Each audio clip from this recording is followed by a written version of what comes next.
Bom dia a todos. Bom dia a você que está em casa também nos ouvindo.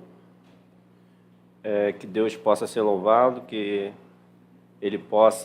nós possamos ter os nossos ouvidos atentos para continuar o culto. Já tivemos o momento do louvor, que agora nós possamos abrir os nossos corações, os nossos ouvidos para ouvir a palavra de Deus.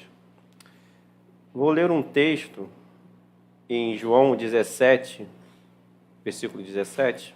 Estamos falando da palavra de Deus, estamos falando da pregação, do poder da palavra de Deus, do poder da pregação. Este é o assunto que Deus colocou no coração do pastor.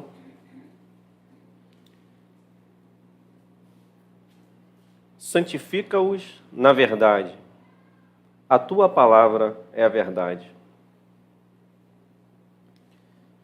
Nós nos separarmos para Deus na verdade. Sermos separados para Deus na verdade. Verdade, no dicionário, é propriedade de estar conforme com os fatos ou a realidade. O que é realidade? O que é verdade? O que é estar conforme com a verdade? Coisa, fato ou evento real. Evento real. Em contraste com a verdade, nós temos o relativismo. O relativismo, ele é usado a partir da teoria da relatividade, mas assim, tem acréscimos, não vem ao caso falar o que Einstein falou, não é do nosso interesse nesse momento, mas que chega ao ponto de dizer que a qualidade do que é relativo. Tem um celular. Vou aproveitar. Essa água aqui é minha? O pessoal quer. Ok. Estava lá embaixo. Vamos lá. Relativismo. A qualidade do que é relativo, assim que está no dicionário. Vem também da filosofia. E ao ponto de dizer que você não... É o ponto de vista de que você não pode ter o conhecimento pleno ou absoluto da verdade. Em razão de fatores aleatórios, por exemplo, subjetivos, como interesses, contextos históricos, interesses ao nosso processo cognitivo. O relativismo é o conceito de que os pontos de vista não têm uma verdade absoluta ou validade intrínseca, mas eles têm apenas um valor relativo, subjetivo e de acordo com as diferenças na percepção e consideração. Daí se vem a frase que tudo é relativo.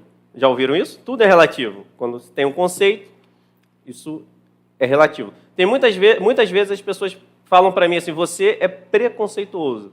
Eu falo assim, não, eu sou uma pessoa cheia de conceitos. Porque preconceituoso é se eu estivesse falando de algo que eu não conheço, que eu não entendo. Aí é preconceito. Quando eu falo algo de você sobre a sua vida que eu não tenho a menor condição de afirmar, eu não te conheço. Você não disse para mim o que você gosta. Isso é um preconceito que eu faço de acordo com aquilo que eu vejo. Isso é preconceito. As pessoas não sabem nem distinguir o que é preconceito. Quando eu digo que tal coisa é assim, assim, assim, eu posso dizer, eu tenho conceitos bem definidos. Eu tenho o direito de ter conceitos bem definidos. E o relativismo, quando ele progride, ele diz tudo é relativo, mais uma vez eu te digo, se tudo é relativo isso que eu acabei de dizer, ou seja, entrei em loop novamente, eu fiquei em círculo. Porque se tudo é relativo, essa afirmação que você está falando também é relativa. Olha como não se sustenta em si só o argumento. São argumentos como se fossem de pessoas mais sofisticadas, né, no entendimento, pessoas com bastante conhecimento, poderosas no saber. Mas se tudo é relativo, então a sua afirmação é relativa. Ou seja, logo tudo não é relativo. Então, quando você chega à conclusão científica da situação, até o que você disse é relativo. Por quê? Porque nem tudo é relativo. Relatividade, ela é aplicada a alguns pontos. Dizer que também nada é relativo também não é correto. Mas dizer que tudo é relativo é demonstrando uma falta de fidelidade. Para eu não ser mais agressivo no que eu vou falar, porque a gente não pode fechar o canal de comunicação. Mas é uma falta de fidelidade à verdade. Nem tudo é relativo, mas existem coisas que são relativas a costumes, a hábitos, tempo, ok?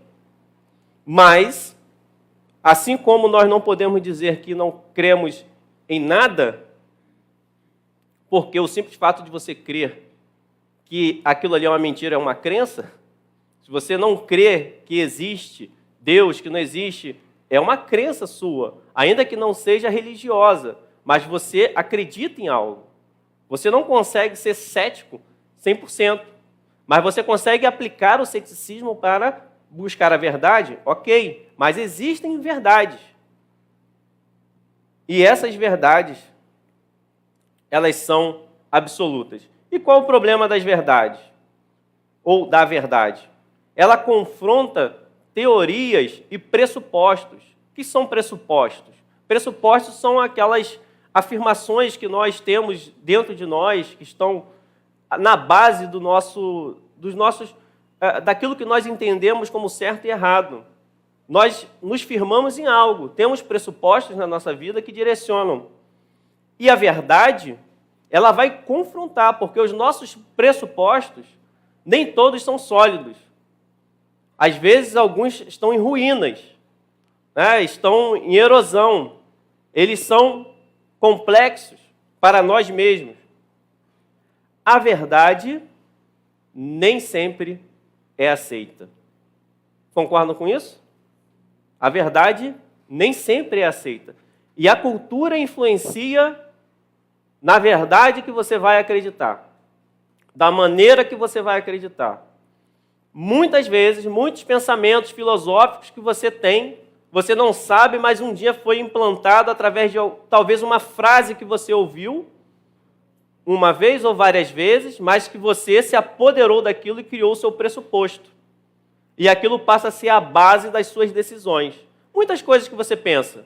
Eu ouvi outro dia uma entrevista nós falamos de falsos profetas, com uma pessoa que era do meio evangélico, talvez hoje não tão conhecido, mas algumas pessoas que conhecem o cristianismo de antes, sabem de quem eu estou falando, que eu vou falar agora, que é o Caio Fábio, que era pastor, e se coloca ali como guru, e eu vendo e ouvindo o que as pessoas estavam falando até sobre dízimo também, e não há problema quando ninguém quer impedir o perdão de Deus. Toda pessoa que peca tem direito ao perdão de Deus, mas a pessoa, para ter o perdão de Deus, tem que se arrepender.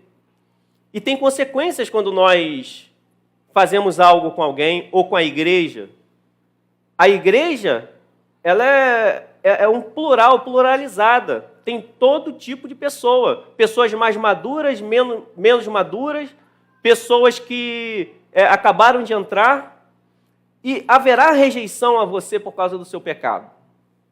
E Caio Fábio reclama disso. Ele reclama porque, e colocam para esconder, que Caio Fábio é um exemplo, mas coloca para esconder que ele simplesmente se divorciou, e aí atacaram o Caio Fábio.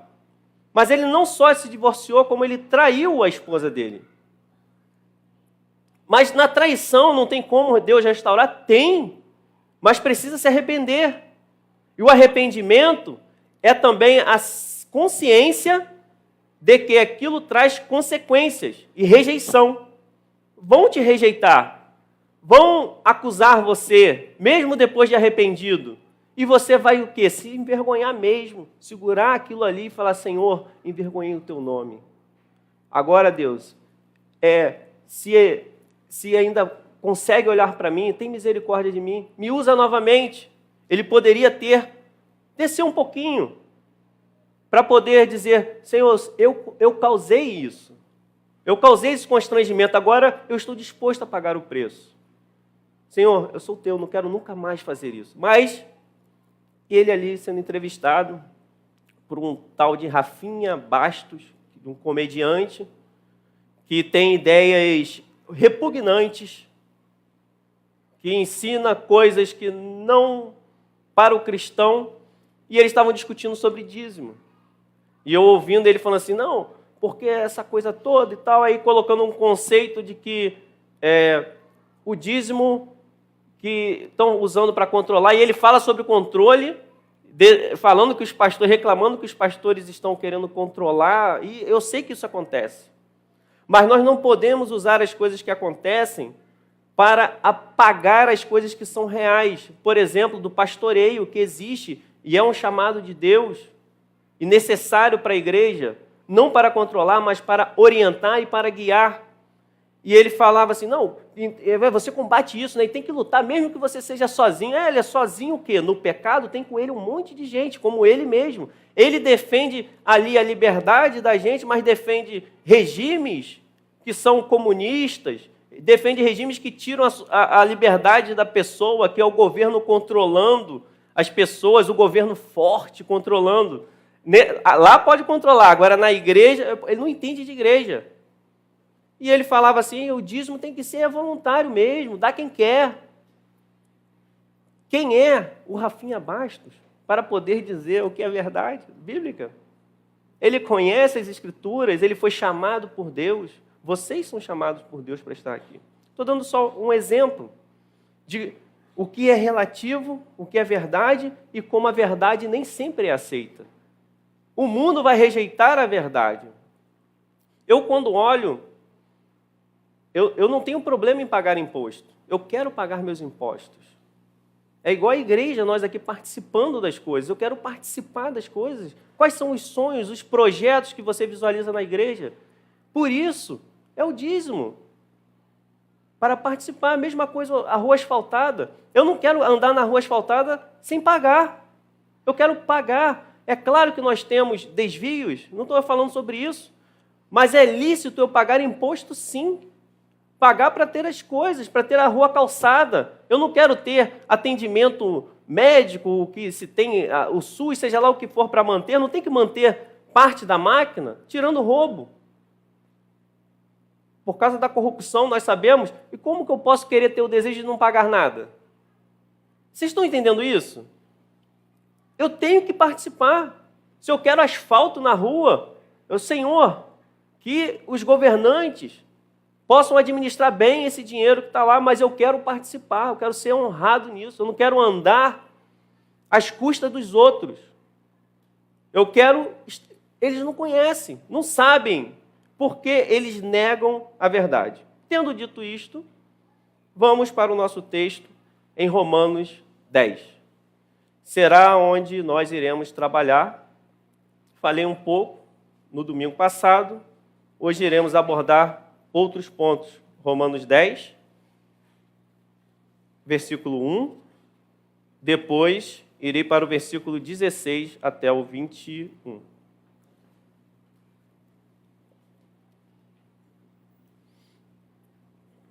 Abra sua Bíblia, seja ela digital ou não. Eu estou escutando muita folha ainda, tá bom. Mas não é pecado ter digital. Só não fique no WhatsApp, né? Que nós possamos ter reverência. Não é momento para nós estarmos no WhatsApp. Nós sabemos que tem alguns que trabalham, né? Hoje em dia se usa para o trabalho, tirando isso, que nós possamos prestar atenção assim, na presença de Deus, do Senhor Jesus Cristo. É o momento que nós estamos agora. Irmãos, o desejo do meu coração e a minha oração a Deus pelos israelitas é que eles sejam salvos. Versículo 16. No entanto, nem todos os israelitas aceitaram as boas novas, pois Isaías diz, Senhor, quem creu em nossa mensagem? Consequentemente, a fé vem por ouvir a mensagem, e a mensagem é ouvida mediante a palavra de Cristo. Mas eu pergunto, eles não ouviram? Claro que sim. A sua voz ressoou por toda a terra e as suas palavras até os confins do mundo. Novamente pergunto, Será que Israel não entendeu? Moisés foi o primeiro que disse: farei que tenham ciúmes de quem não é meu povo, e os provocarei a ira por meio de um povo sem entendimento. Isaías diz ousadamente: fui achado por aqueles que não me procuravam. Revelei-me àqueles que não perguntavam por mim. Mas a respeito de Israel ele diz: o tempo todo estendi as mãos a um povo desobediente e rebelde. Vamos orar. Senhor, nós te agradecemos, ó Deus, já pelo que o Senhor tem feito até aqui.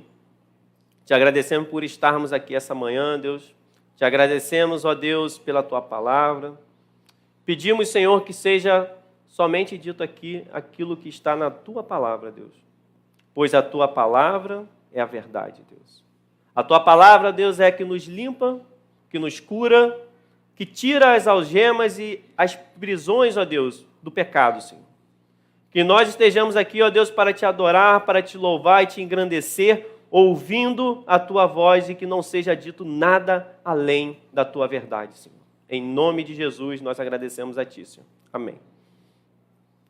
Paulo externa o seu desejo de conversão dos israelitas. Era um cenário de incredulidade e rejeição à palavra de Deus. E é exposta essa rejeição. Ao mesmo tempo que se diz aqui, nesse texto, que não faltaram oportunidades, mesmo diante da rejeição persistente. O que nós podemos ver já no versículo 1 são detalhes da oração de Paulo. Irmãos, o desejo do meu coração e a minha oração a Deus pelos israelitas é que eles sejam salvos. Primeiramente, Paulo, em sua palavra, ele demonstra amor. Amor por aqueles que estavam rejeitando. E persistente na oração. Ele ama o povo de Deus, aquelas pessoas perdidas, e ele não desiste de orar. E este era o desejo do coração dele, que eles viessem a ter o quê? Qual o principal propósito da oração de Paulo? Muitas são as perseguições, aflições. Qual era o cenário de Israel? Eles eram um povo livre? Vocês lembram disso? Quem é que dominava Israel? Era o Império Romano. Eles estavam sob jugo. E eles desejavam estar livres.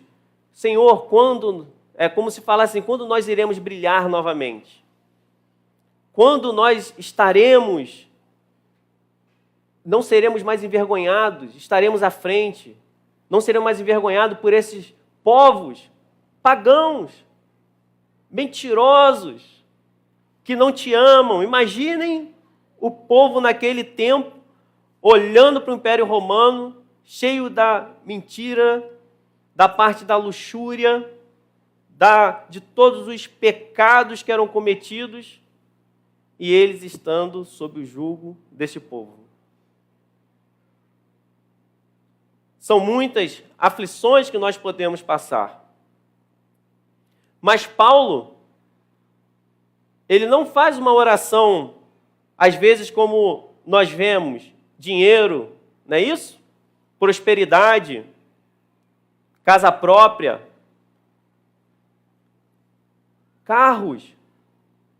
Essa não era a oração de Paulo por eles.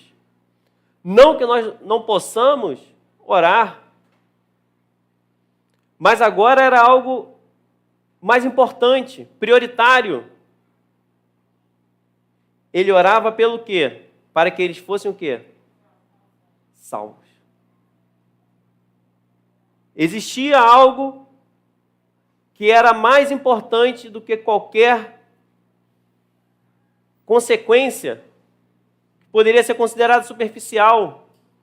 Eles estavam naquela situação por causa do pecado. Eles rejeitaram a Deus. Eles estavam perdidos por causa do pecado. Pense no seguinte: a liberdade em pecado leva à escravidão ainda maior. Liberdade ainda em pecado é escravidão. Como assim? Se o povo de Deus não sofresse nenhuma consequência pelos pecados, simplesmente, pronto, vamos reinar.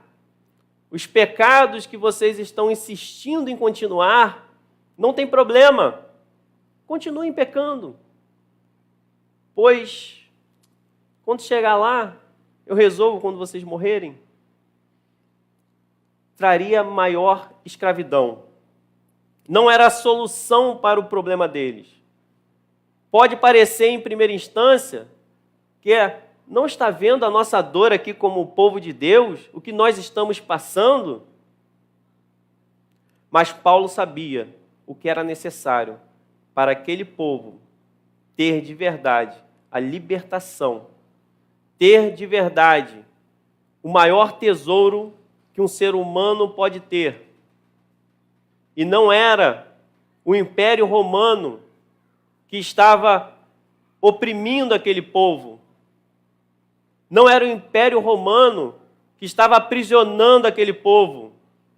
Então, primeiramente, ainda que bênçãos possam perseguir a nós, primeiramente, a nossa oração é para que a sociedade, para aqueles que ouvem a palavra, eles sejam salvos. Para que todos aqueles que estão frequentando a igreja, principalmente aqui, aqueles que estão ouvindo de casa, para que você seja salvo, para que você seja liberto.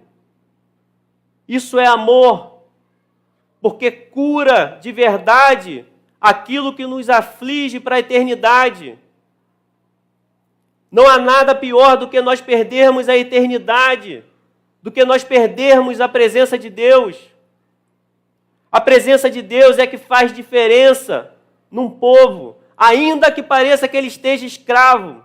Não há escravidão para quem está em Jesus Cristo. Não tem como nós estarmos perdidos quando Jesus Cristo é o nosso Senhor. Quando Ele nos libertou, não há nada, não há algemas físicas que podem prender aquele que foi salvo por Cristo. Sem consequências, não há aprendizado. E Deus, Ele insiste em ensinar para que nós venhamos a aprender isso, para que nós venhamos a valorizar esse momento. Dinheiro, prosperidade, casa própria e carro não ficará, não te levará à eternidade. Mas a presença de Deus é isso que faz a diferença numa igreja, é isso que faz a diferença na sua casa, no seu trabalho, aonde você anda, nos seus passos. Essa é a presença que faz a diferença. Que Deus seja conosco. Pois posso testemunhar que eles têm zelo por Deus, mas o seu zelo não se baseia no conhecimento. No versículo 2, Paulo continua e fala do zelo que eles têm. Vamos ler o que tem em Filipenses 3, que Paulo fala a respeito dele também. Nós precisamos avançar no servir a Deus. Aonde está a nossa confiança? Qual o propósito da nossa vida? Embora eu mesmo tivesse razões para ter tal confiança, se alguém pensa que tem razões para confiar na carne, eu ainda mais. Será que nós estamos confiando na carne? Será que nós estamos confiando em regras humanas? Circuncidado no 8º dia de vida, pertencente ao povo de Israel, a tribo de Benjamim, verdadeiro hebreu, quanto à lei, fariseu, quanto ao zelo, perseguidor da igreja, quanto à justiça que há na lei, irrepreensível. E ele fala sobre zelo, sobre perseguição, e a verdade não é perseguida. Não tentam acabar com a verdade. Não há uma perseguição contra a igreja. Então nós podemos estar em qualquer lugar, não precisa estar na igreja. O importante é que Deus sabe do seu coração. Mas a igreja foi instituída por Cristo. A igreja não é algo humano. Não é algo que foi inventado pelo ser humano, ainda que o ser humano possa tirar determinados princípios. Mas a igreja é de Cristo, para o povo se reunir, para pregar o evangelho, para adorar a Deus, para promover crescimento, para firmar. Nós precisamos nos firmar, nós precisamos crescer. E agora ele diz uma coisa sobre o zelo, não é falta de zelo. Então o problema nem sempre é a falta de zelo. Nós podemos ser muito zelosos, mas quando nós não temos conhecimento, nós não temos a comunhão com Deus, esse zelo será baseado em doutrinas humanas.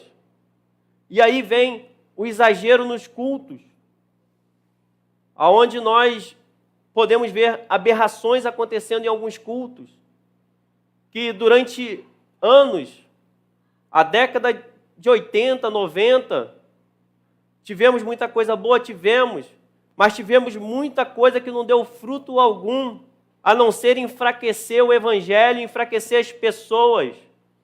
Igrejas ricas, mas pobres de Deus.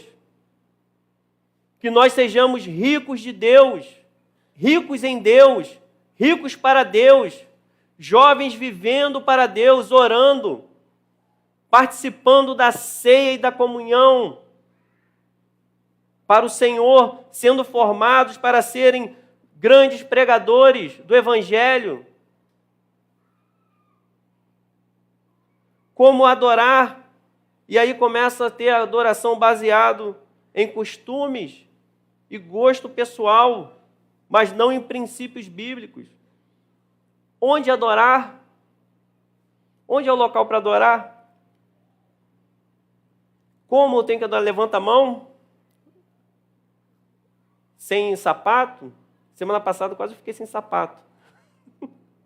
Aí, se eu entrasse de meio, o pessoal ia pensar que ia fazer aquela coisa do tira a sandália dos pés, jogar água aqui. Exageros nos cultos. Eu vi uma vez um culto assim, o pessoal jogando água. Deus tenha misericórdia dessas heresias. Imagina eu fazendo isso aqui, sem sapato. Era porque aconteceu um acidente, mas o diácono João me salvou. Não está ali, não. Estava ali atrás. O diácono João ele me salvou com sapato. Então, ele salvou de eu ficar com sapato. Ele não me salvou minha vida. Mas, coisas absurdas acontecendo. Onde adorar? Como adorar? Criar costumes, objetos ou lugares exclusivos para adoração não é bíblico. Então o louvor começa a colocar o shofar, instrumentos de Israel, para ter um louvor mais agradável. Não estou contra tocar instrumentos, mas colocar aquilo ali como uma adoração maior, com mais profundidade. A maior profundidade, ela está no nosso coração, da maneira como nós nos entregamos, e se é verdadeiro ou não. Nós podemos ter um violão com uma corda só, e conseguiremos dar um louvor que uma orquestra não consegue, se ela não tiver sincera. Tem a ver com sinceridade, com conversão, com disposição. Senhor, eu morri para o mundo. Então pode ter um grande espetáculo, uma grande ornamentação, ou grandes instrumentos, uma grande estrutura, ou não. Não é pecado ter a estrutura, não estou falando isso. mas não está baseado nestas coisas. E aí começa a ter zelo sobre, estamos pegando um pouquinho da água de Israel. Zeloso. Aí começa a falar, coloca ali, coloca no culto, bota ali atrás uma mesinha. Nunca viram isso? Aí coloca elementos e as pessoas ficam com aquilo ali. Outro culto eu vi tinha uma arca da aliança no meio do culto. O que é isso? É uma heresia. Isso não traz adoração perfeita. Aí outros querem construir o templo de Salomão. Exageros, costumes. Algumas coisas também, como tivemos há algum tempo, sobre TV, não é isso? Não pode assistir TV. E a pessoa tinha a TV escondida em casa. E às vezes o pastor tinha a TV escondida em casa. Entre outras coisas. Aí começa a santificar aquilo que é comum. Isso é profanar o santo, aquilo que é comum.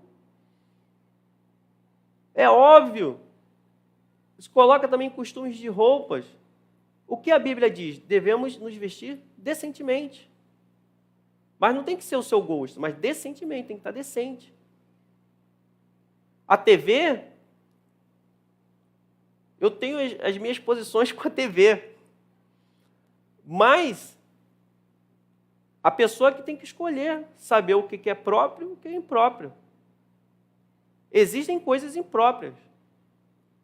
Você tem que ter intimidade com Deus para poder saber aonde avançou, aonde não avançou, onde está ok. Não tem uma regra para isso. Então eu vou pensar nas hortelãs como sendo o principal, entre outros costumes que são criados. O zelo não era o problema, porque nós precisamos ser zelosos. Mas o zelo não estava firmado na verdade. Este é o problema. Quando o nosso zelo não está firmado na verdade, ele não ajuda, atrapalha. E Paulo continua falando sobre o que estava acontecendo ali com os judeus. Isso serve para os nossos dias atuais, em como nós vivemos, como nós devemos nos portar, determinados ritos que sequer são bíblicos e que nós colocamos como se tivesse que ser feitos, coisas da nossa casa que nós devemos rever. Nós somos cristãos de verdade? E nós iremos avançar para poder entender um pouquinho melhor sobre isso. Porquanto, ignorando a justiça que vem de Deus, procurando estabelecer a sua própria, não se submeteram à justiça de Deus. O zelo deles escondia o pecado. O que é isso? O zelo esconder o pecado. Nós criamos regras, conceitos de padrões, principalmente são baseados naquilo que nós conseguimos fazer, porque aí eu fico no alto padrão. Ó, isso aqui só que é pecado. Não que as outras coisas não sejam. Normalmente a gente escolhe para tacar pedra naquilo que é pecado mesmo, tem que ser mudado, fique bem claro aqui. Mas nós criamos regras. Vai para o inferno? Isso. Quem fofoca não vai não, porque a igreja toda fofoqueira, fala dos outros. Vai para o inferno? Isso. Mas quem murmura não vai não, porque eu murmuro mesmo, fico chateado. É mesmo. Isso aí não tem problema. Por isso nós precisamos entender melhor a graça de Deus e o arrependimento. Não estabelecer justiça própria. Ignorar o Evangelho é ignorar a justiça de Deus. Nós declaramos em nosso coração a nossa justiça. Por exemplo, nós negamos os ensinamentos e correções que vêm em nossa vida.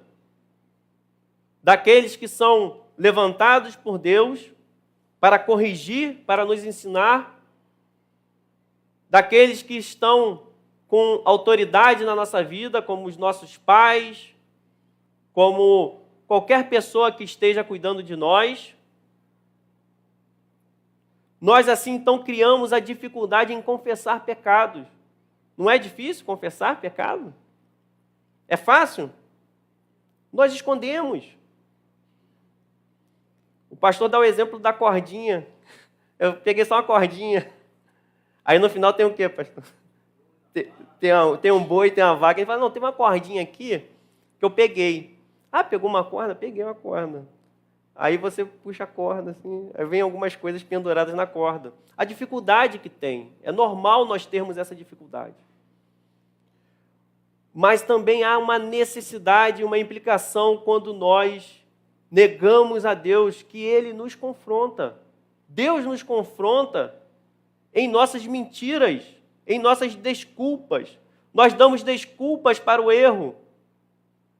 Existe até desculpa gospel. Não é isso? O cair é do homem, mas o levantar é de Deus. A carne é fraca. Essa é a desculpa gospel. Eu evangelizo o pecado. Eu evangelizo a desculpa. Eu digo assim, olha, Paulo mesmo falou que a carne é fraca. E ele me deu uma orientação. Pecado é vitamina, né? Se a carne é fraca, eu vou dar pecado para ela que vai fortalecer. O que fortalece a carne? É Jesus Cristo, a oração. É o arrependimento. É andar com Deus. É verdade que a carne é fraca. Mas o Espírito de Deus é forte. E nós precisamos nos encher do Espírito de Deus para vencer o pecado. É verdade que nós teremos desejos ruins. É verdade. Mas o Senhor Jesus tem poder sobre o pecado. E Ele tem condições de nos fortalecer. E se nós cometermos, para que resistir? Que nós possamos confessar. Essa é a vitamina contra o pecado. É confessar o pecado. Não adianta continuarmos no pecado. Da mesma maneira, não adianta nós criarmos regras para colocarmos a nós mesmos num patamar superior. Eu estou acima da média, então não tem problema. Porque a maioria faz isso. E tem algumas questões relativas à lei agora. Porque Paulo vai na lei. Isso para os judeus era importante. E existiam regras adicionais. Paulo diz assim no versículo 4 de Romanos 10. Porque o fim da lei é Cristo, para a justificação de todo o que crê. Moisés descreve desta forma a justiça que vem da lei. O homem que fizer estas coisas viverá por meio delas. Mas a justiça que vem da fé diz: não diga em seu coração quem subirá ao céu, isto é, para fazer Cristo descer, ou quem descerá ao abismo, isto é, para fazer subir Cristo dentre os mortos. Nós podemos pensar que a lei é má, não é isso? Porque a lei, ela condena. E a lei condena mesmo. Como assim a lei condena? Porque a lei, ela coloca para fora, ela expõe que você é pecador, que nós somos pecadores. Ela expõe o nosso pecado. Por isso a lei não salva. Nós não somos capazes de cumprir a lei. Então o problema não está na lei, mas que nós somos incapazes de cumprir a lei. A lei é perfeita. Somos comparados a panos imundos, trapos de imundícia, em Isaías 64. É comparado como se fosse o quê? Absorvente. ou panos que eram usados para limpar os leprosos, que diz assim: somos como o impuro, todos nós. Todos os nossos atos de justiça são como trapo imundo. Murchamos como folhas, e como o vento, as nossas iniquidades nos levam para longe, nos afastam de Deus. Então, o nosso ato de justiça, considerado mais puro, ele é considerado, como na atualidade a gente conhece bem, um absorvente usado. É como se estivesse comparando com isso. O seu ato de justiça, a sua justiça própria, porque é muito fácil eu tentar me salvar por mim mesmo. É só eu idealizar algum pecado pior. Que eu coloco assim, eu sou melhor do que os outros, porque eu não faço aquilo ali. E eu digo, os piores pecados são esses. Como se só aquilo fosse pecado.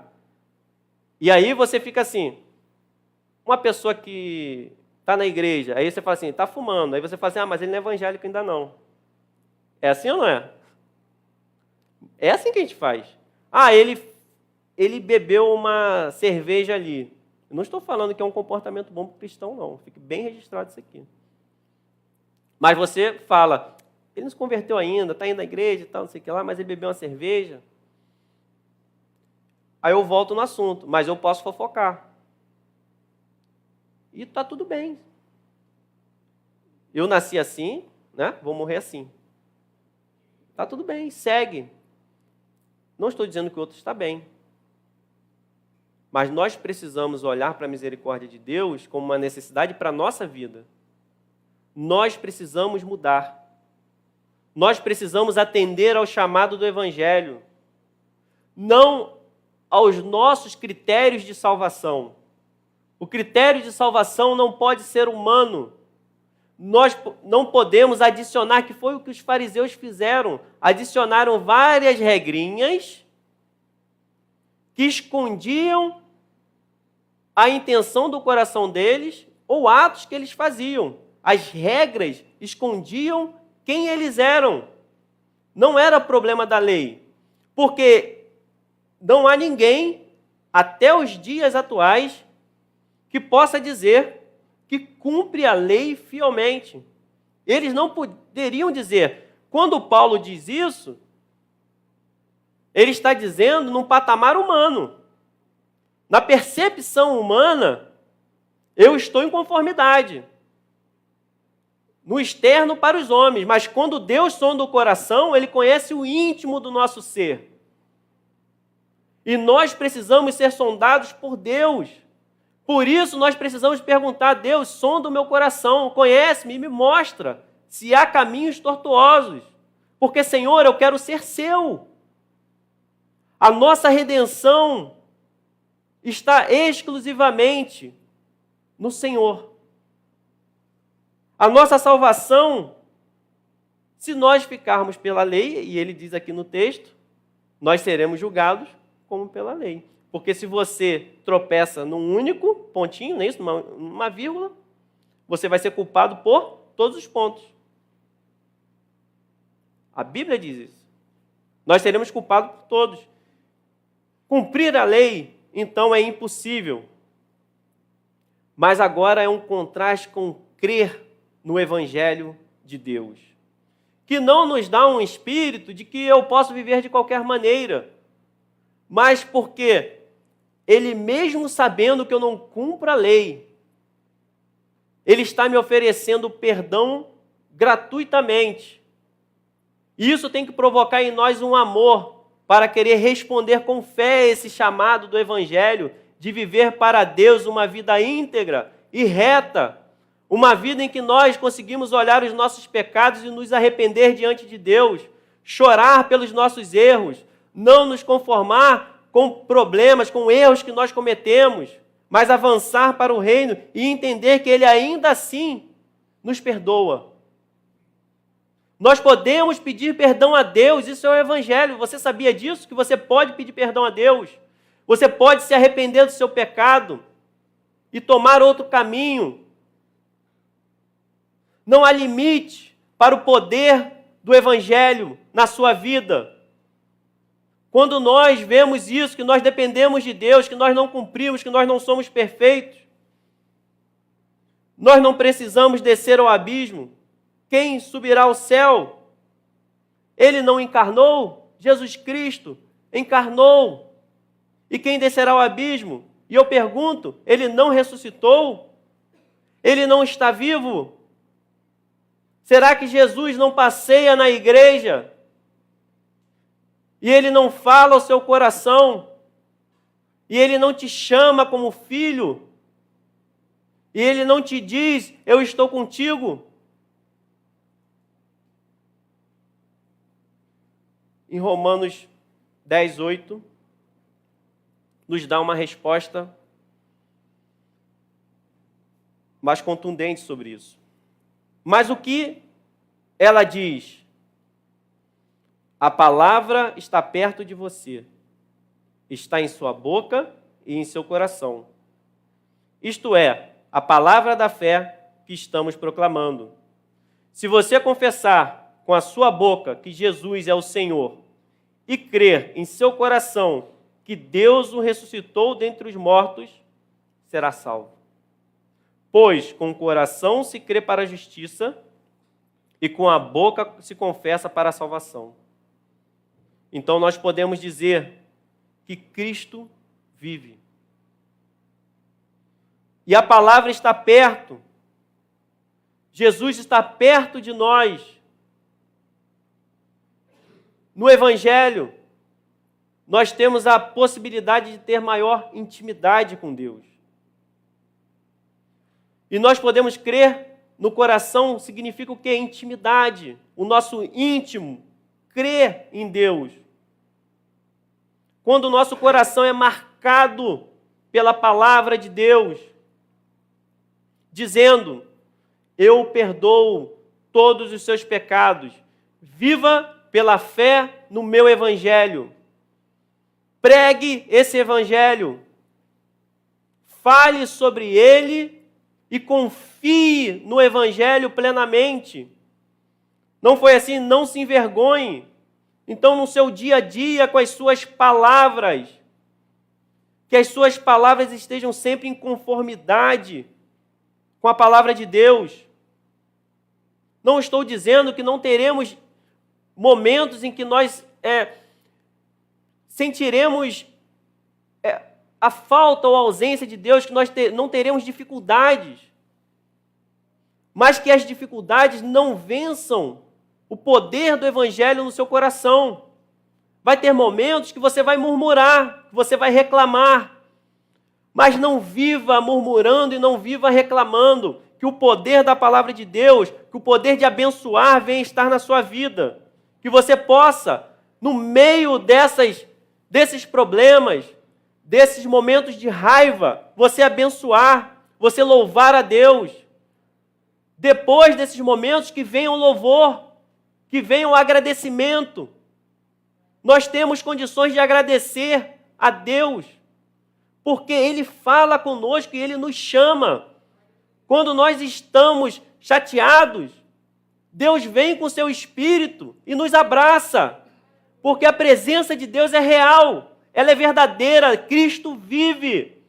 Nós estamos na presença de Deus, a palavra está perto de você, Cristo está perto de nós, Cristo está falando conosco, Cristo está nos curando, Cristo está nos direcionando para a eternidade com Ele. Ele preparou morada para nós. Na casa de meu Pai há muitas moradas. E Ele não é mentiroso, e Ele diz isso. Se isso não fosse verdade, Ele diz, eu contaria para vocês. Mas se eu estou falando dessa forma, é porque eu vou levar vocês. Vocês não morrerão eternamente. Essa é a promessa de Deus para a nossa vida. E nós podemos, então, também plantar boas conversas.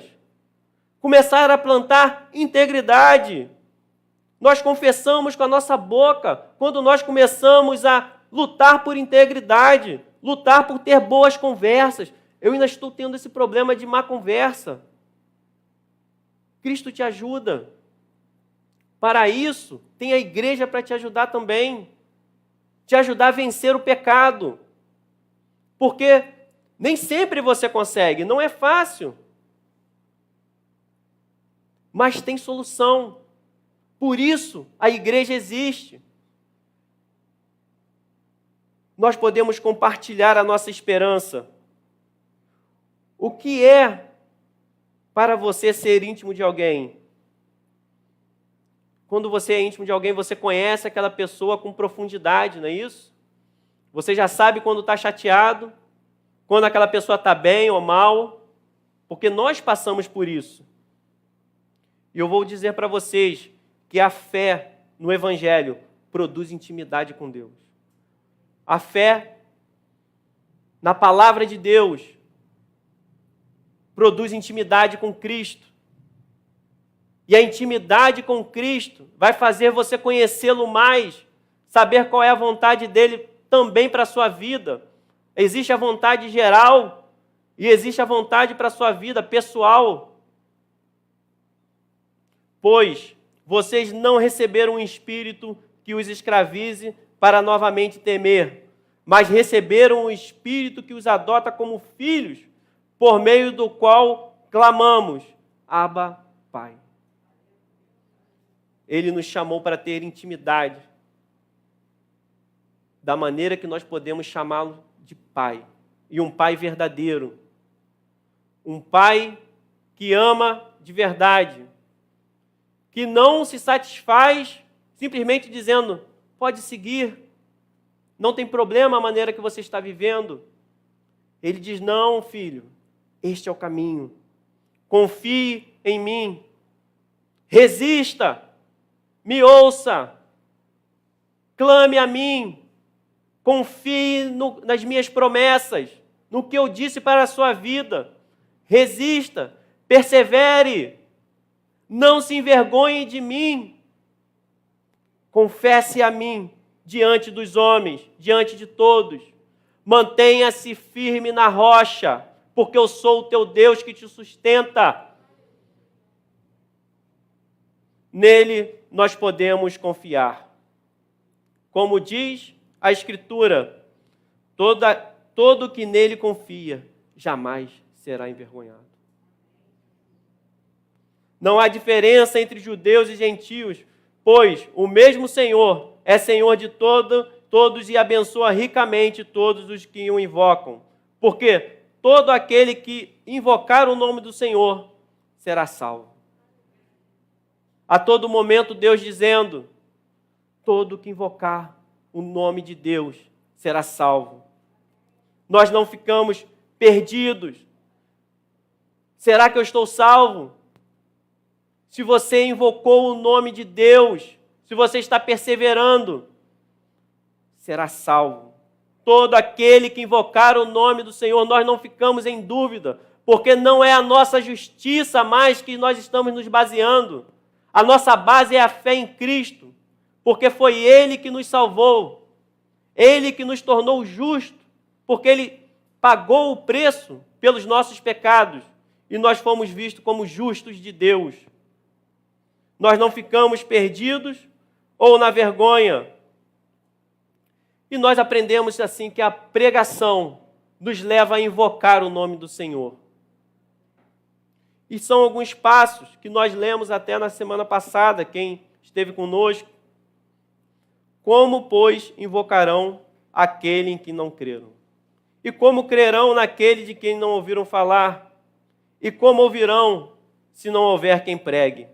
E como pregarão se não forem enviados? Então, é ser enviado, é preciso pregar, é preciso ouvir, é preciso crer.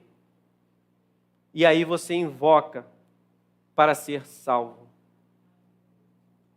Nós precisamos ouvir, crer e invocar o Senhor. Pregar o Evangelho é uma necessidade e urgência em tempo e fora de tempo, porque a todo momento nós precisamos ser reabastecidos, restaurados, relembrados das promessas de Deus, porque nós esquecemos. Às vezes, durante o tempo, a caminhada, eventos acontecem na nossa vida que derrubam ou nos fazem ficar prostrados, sem fé. Por isso a necessidade e urgência de pregar o Evangelho, para nos mantermos firmes. Porque o Evangelho, para lembrar que o Evangelho tem poder para salvar, para curar, que não há algemas que possam resistir ao poder do Evangelho de Deus. Ele arrebenta todas as algemas, e nós podemos pregar e viver nessa palavra, e crer nela para a nossa casa, continuar orando. Não foi assim que Paulo diz?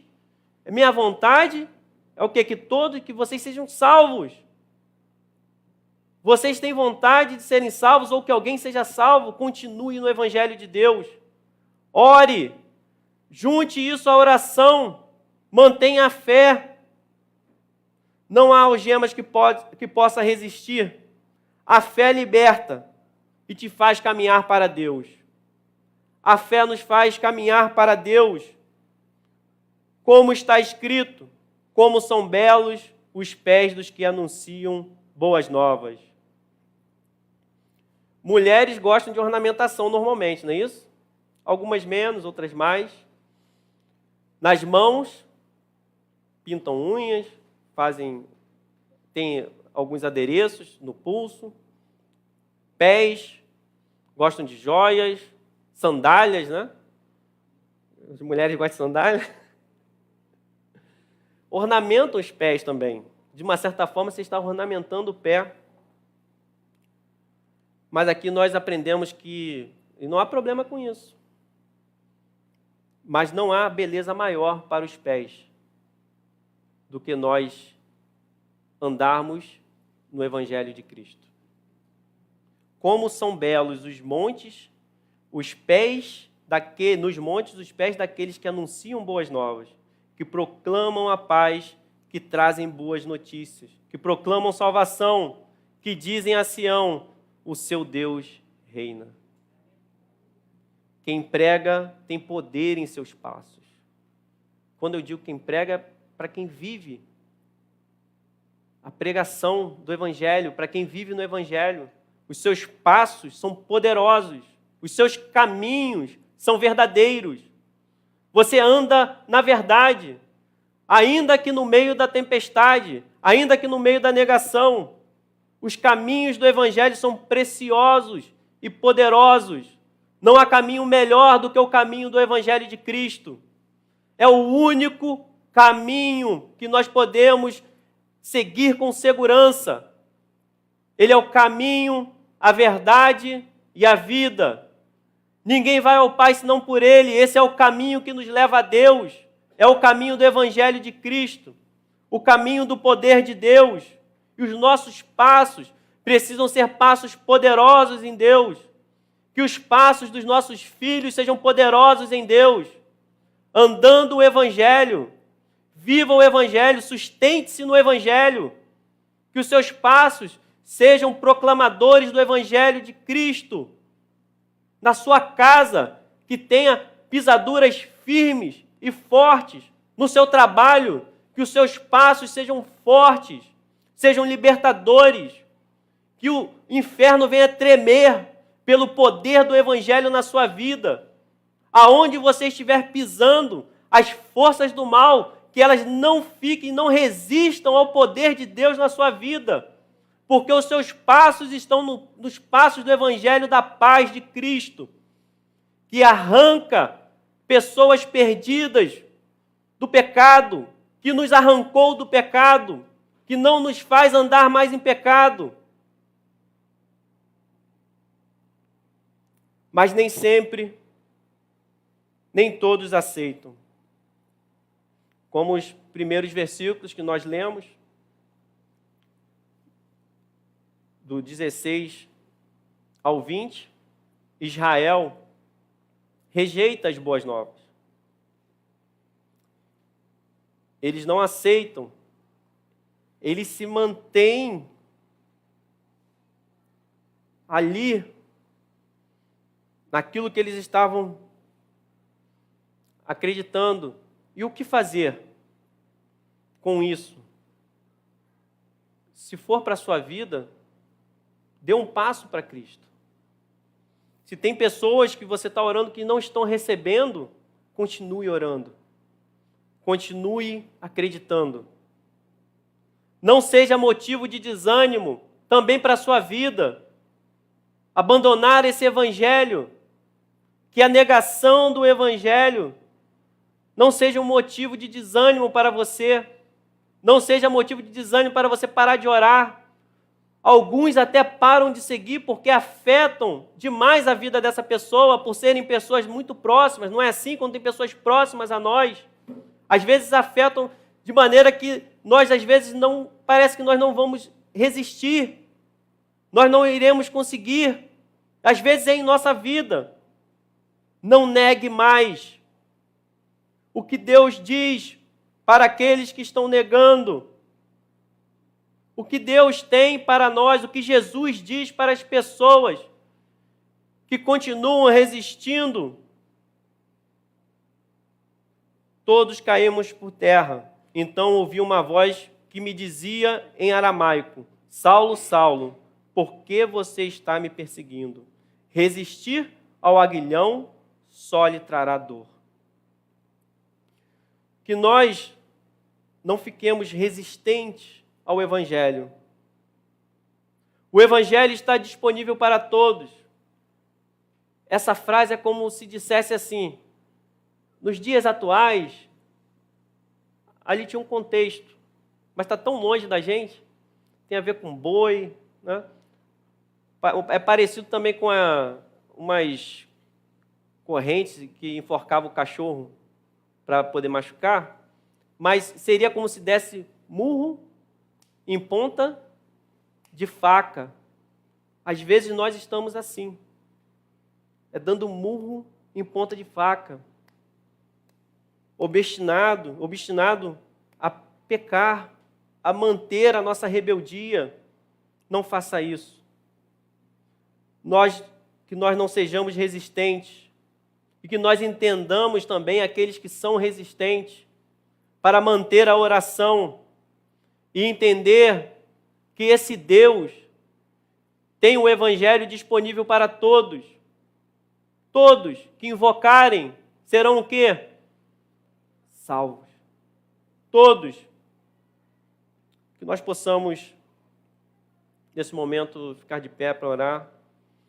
O Evangelho exige obediência ao Senhor Jesus Cristo, renúncia da nossa justiça própria e a confissão da nossa culpa. Arrependimento faz parte do Evangelho, abandono do pecado e da prática. Que nós possamos honrar a Deus e o dom que Ele nos deu, que é o seu Filho unigênito. Este é o amor de Deus para a sua vida. Renda-se ao Senhor Jesus de forma completa. Que Deus seja o seu Deus. Que Deus seja o seu Deus. Não o Deus de Jacó somente, mas que seja o Deus da sua vida, o Deus da sua casa. Mantenha-se firme nesse Senhor que te salvou, no Senhor que te salvou. Sim, Senhor. Nós colocamos, ó Deus, a nossa vida, Deus, diante de Ti, Senhor.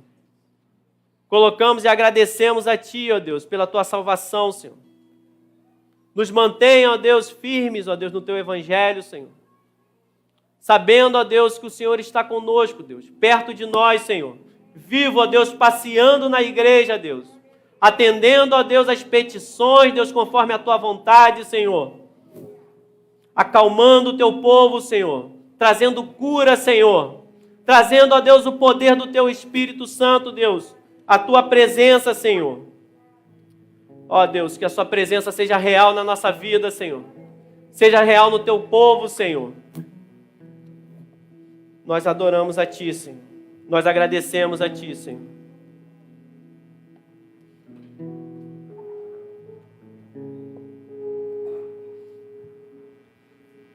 Ele vem buscar a sua igreja. Amém. Como Ele encontrará você? Vamos viver em novidade de vida, queridos, porque porque eu vejo o Rei da Glória vindo com o seu poder. Cante comigo. Aleluia.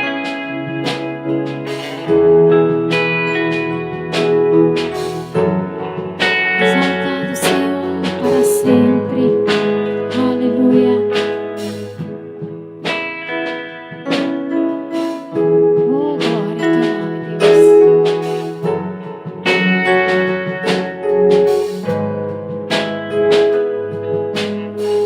Eu vejo o Rei da Glória vindo com o seu poder, a terra vai estremecer.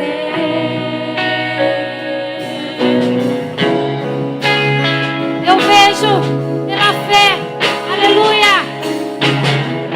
Eu vejo a sua graça, os pecados perdoar, a terra vai então cantar. Hosana, Hosana, Hosana nas alturas. Hosana, Hosana, Hosana nas alturas.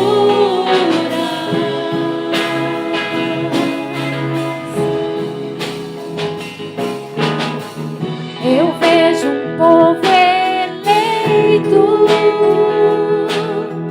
assumindo seu lugar pra sua fé compartilhar. Aleluia! Eu vejo avivamento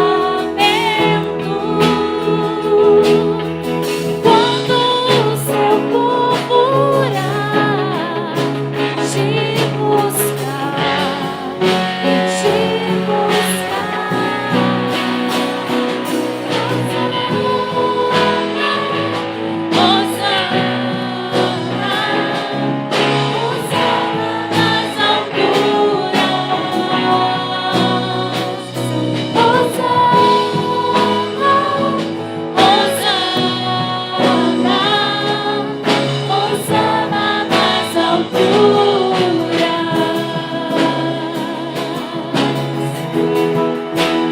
Aleluia! Exaltado o Senhor, vem sobre o seu povo, Deus. Queremos mais e mais de ti. Limpa, limpa, Senhor, os nossos corações. Oh Deus, limpa o meu coração. Abre os meus olhos para que eu possa ver o amor que tens por mim. Te amo.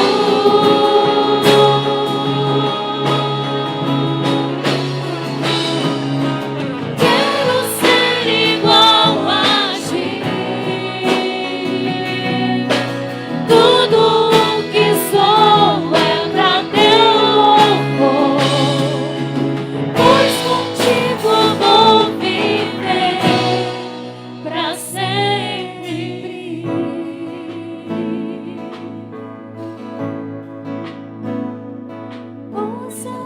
Hosana, sua igreja.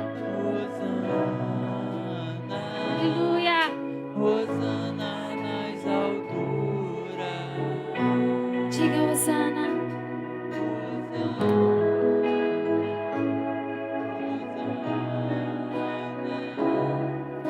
Hosana nas alturas.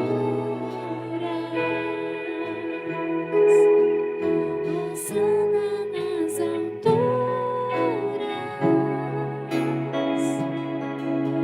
Hosana nas alturas.